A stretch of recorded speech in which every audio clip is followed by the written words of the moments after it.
तो दोस्तों नमस्कार, मैं रविंद्र कुमार और आप लोग देख रहे हैं रविंद्रा टाइम्स। आप लोगों के लिए बहुत ही दुख की खबर है और खासकर खेसारी लाल यादव के फैंस के लिए, क्योंकि आप लोग आस लगाकर बैठे हुए थे कि 31 दिसंबर को खेसारी लाल यादव का स्टेज शो और साथ में कॉन्सेप्ट जिसको बोला जाता है वो जमशेदपुर में होने वाला था। और ये सबसे पहले मैं आप लोगों को खबर दे रहा हूँ कि उसको रद्द कर दिया गया है। जी हाँ दोस्तों, ये बहुत ही बड़ी खबर है कि भोजपुरी की हिट मशीन खेसारी लाल यादव का जो कॉन्सेप्ट होने वाला था जमशेदपुर में 31 दिसंबर को, जो काफ़ी इसके लिए हो हल्ला भी हुआ था, लोग काफ़ी पसंद करने के लिए वहाँ आने के लिए भी तैयार हो चुके थे।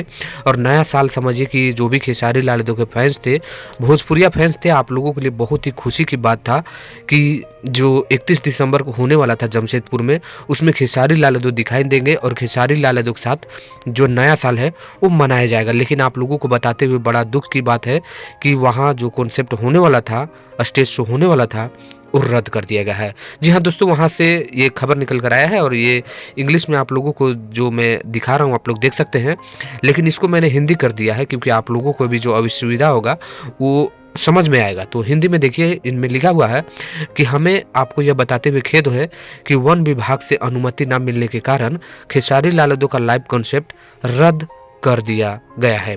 इस असुविधा के लिए हमें तहे दिल से खेद है।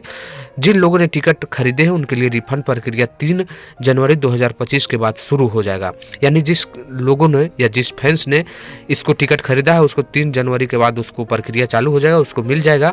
लेकिन बड़ी बात है कि खेसारी लाल यादव का जो स्टेज शो और कॉन्सेप्ट होने वाला था वो रद्द हो चुका है और ये सबसे पहले मैं आप लोगों को बता रहा हूँ। ये खबर आपको जरूर कैसा लगा होगा कमेंट करके बताइएगा। धन्यवाद।